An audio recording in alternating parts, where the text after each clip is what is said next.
I want to explain what replenishables are.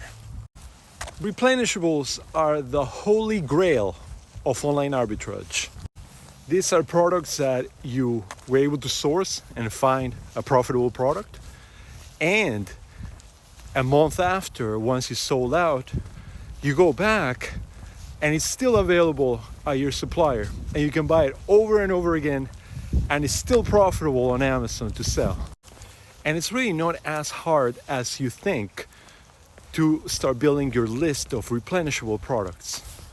Great examples of these products are in the beauty and health category: vitamins and beauty supplies like shampoos, conditioners, shaving cream, etc. And a good example supplier is Walmart.